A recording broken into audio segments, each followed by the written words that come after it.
So guys, यहाँ पर हमारे साथ एक लड़का मौजूद है। आइए इनसे बात करते हैं, जानते हैं कि क्या करते हैं और इस टॉपिक पे इनका क्या कहना है। अस्सलाम वालेकुम। वालेकुम सलाम। क्या नाम है आपका? मेरा नाम शाफी है, शाफी मुगल। शाफी, क्या करते हैं? मैं भी आपकी तरह माइक पकड़ के लोगों के पास जाके इंटरव्यू करता हूँ। शॉर्ट्स लेते हैं? हाँ, शॉर्ट लेता हूँ और पर्सनैलिटी इंटरव्यू भी करता हूँ। पार्लियामेंट सुप्रीम कोर्ट इस्लामाबाद में होता हूँ। ठीक हो गया। इस वक्त पाकिस्तान का सबसे मेन टॉपिक कौन सा है? इमरान खान का भी रहा होगा। ये तो बहुत पहले क्या है? नहीं, रोजाना ये चल रहा है। इमरान खान की आंखें खराब हुई हुई हैं, उसको हॉस्पिटल में लाया गया पीएम में, और उसको कैसे लाया गया, कितने मिनट के लिए लाया गया, ये टॉपिक चल रहा है वैसे सियासत में। कितने अरसे से सहाफत में है? मुझे तकरीबन 7 साल हो गए। एक्सीडेंटली आए थे? नहीं, चॉइस के साथ आया था, एक ख्वाब लेकर आया था, जिस ख्वाब पर हम आहिस्ता आहिस्ता सफर कर रहे हैं अल्हम्दुलिल्लाह। अच्छा सहाफी बनने के लिए किन क्वालिटीज की जरूरत होती है? कमिटेड हों, डटे रहें। हालात ऊपर नीचे आते रहते हैं, क्योंकि आपको पता है कि इलेक्ट्रॉनिक मीडिया में पैसे नहीं हैं, आपको पे नहीं करते हैं।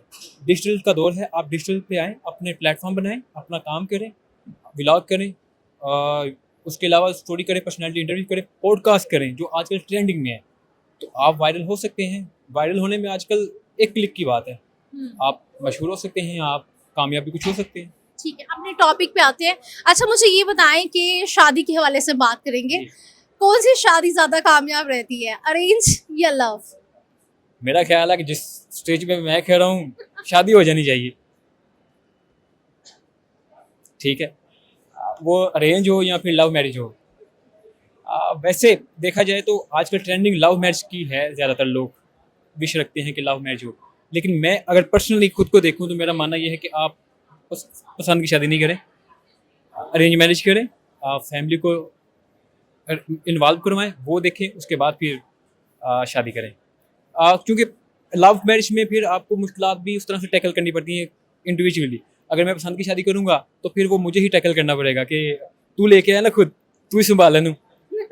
जी, सही, यानी कि फैमिली की इन्वॉल्वमेंट होना बहुत ज़रूरी है। और अगर फैमिली शादी करती है, जैसे कि अरेंज शादी इन्होंने कहा कि होनी चाहिए, तो शादी बचने के चांसेस हैं, तो वह शादियां टूट जाती हैं। और हम लोग ये भी देखते हैं कि आजकल तलाक की शरह बहुत बढ़ रही है। जो रेशियो बढ़ चुकी है वो भी इसी वजह से बढ़ चुकी है कि हम जब लव मैरिज करते हैं तो पहले एक दूसरे को मुकम्मल तौर पर जान नहीं सकते हैं। आप एक टेम्परेरी तौर पर जानते हैं, मिलते हैं, उठना बैठना होता है, लेकिन वो एक ड्रामा ही होता है। जैसे हम प्रोफेशनल या हम एक दूसरे के साथ उठना बैठना करते हैं तो वो फिर हकीकतें सामने आना शुरू हो जाती हैं, तो वो फिर प्रॉब्लम क्रिएट करती हैं, जिससे फिर 2 घर टूटते हैं, एक नहीं 2 टूटते हैं। फिर लड़के की ज़िंदगी भी तबाही की तरफ जाती है, लड़के की तरफ भी ज़ाहिर है उसने अपना घर ख़राब करना है, तो वो फिर मुश्किलात बढ़ती जाती हैं। बजाय इसके कि आसानियाँ पैदा हों लव मैरिज में, वो फिर मुश्किलात बढ़ती हैं। तो झूठ ज़्यादा कौन बोलता है, लड़की या लड़का? लड़के अच्छा, वफादारी के दावे करती है, लेकिन लड़की झूठ बोलती है? मेरे साथ तो ऐसा हुआ, तो मैं तो ऐसे ही कहूँगा। अच्छा, देखे ना, मेरे साथ एक इंसिडेंट हुआ तो मैं कहूँगा लड़की झूठ बोलती है। तो मेरे जो तजर्बा रहा है मैं तो उसके बात करूँ। यानी कि तजुर्बा खा चुकी है ये, और इनका कहने की लड़कियां जो वो ज्यादा झूठ बोलती है। और अरेंज मैरिज होनी चाहिए, जिनके दिल टूटते हैं ना वो एंड पे ये कहते हैं, बस कहते हैं मैंने याद हो बस। नहीं, ऐसा भी नहीं है। अरेंज के लिए अब जाहिर है फिर माँ बाप आपको पालते बड़ा करते हैं, आप पे इन्वेस्टमेंट करते हैं, वो भी आउटपुट चाह रहे होते हैं कि बच्चा हमारी माने या हमारी ख्वाहिश पे बुरा उतरे। तो उस शौर पे जब एक शौर का लेवल होता है, इंसान जब शौर के उस लेवल पर आ जाता है तो वो कहता है नहीं यार, वो भी हक रखते हैं, उनकी माननी पड़ेगी। हाँ, जब लाशौरी होती है तो फिर बंदा कहता नहीं यार लव मैरिज करते हैं, लेकिन जब जैसे ही वो स्टेज पे पहुंचते हैं शौर की, तो मेरा ख्याल है कि इंसान को समझ आ जाती है कि हमने लव मैरिज नहीं अरेंज मैरिज की तरफ जाना। वो कहते हैं ना कि आपके पेरेंट्स आपसे ज्यादा आपको बेहतर तरीके से जानते हैं और उनकी जिंदगी का एक तजुर्बा है, और आप तो अभी भी जवान हुए होते हो, आपको तो हर एक चीज अच्छी लग रही होती है। वो कहते हैं दूर के ढोल सुहाने। ऐसी है, बिल्कुल ऐसी ही है। चांद भी दाग है।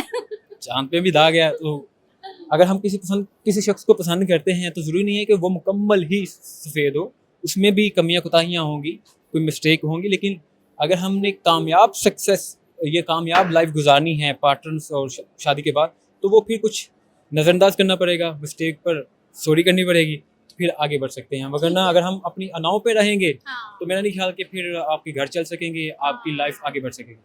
बहुत बहुत प्यारा मैसेज। मुझे ये बताएं क्या सुना रहे हैं, पोइट्री, गाना? एक चीज तो सुनानी पड़ेगी, वरना हमारा प्रोग्राम आपको पता है ना फीका हो जाएगा। आपने मुझे इम्तिहान में डाल दिया है। वो जॉनी लेके एक शेर है, झिझक दहशत शर्म परेशानी, झिझक, दहशत, शर्म, परेशानी, तुम नाज से काम क्यों नहीं लेती, आप वो जी मगर ये सब हाय, क्या हाय। है, तुम मेरा नाम क्यों नहीं लेती। ओए होए होए, क्या बात है। आपने तो एंड कर दिया, जाते जाते कोई मैसेज। मैसेज यही है कि आप लोग नौजवानों के लिए मेरा मैसेज है कि मायूस नहीं हो, पाकिस्तान मजबूत हाथों में है। जिस पर मैं मुस्कुरा रहा हूँ मजबूत हाथों में इसलिए कह रहा हूँ क्योंकि नौजवान मायूस हो के बैरून मुल्क जा रहे हैं। तो अगर आप पाकिस्तान में रहकर कामयाब होना चाहते हैं तो आप मैदान में खड़े रहें, डटे रहें। वक्त आपका है, अपने आप को कमज़ोर ना समझें, मायूस ना करें। कामयाबी आपके हाथों में है और आप कामयाब होंगे। Thank you so much.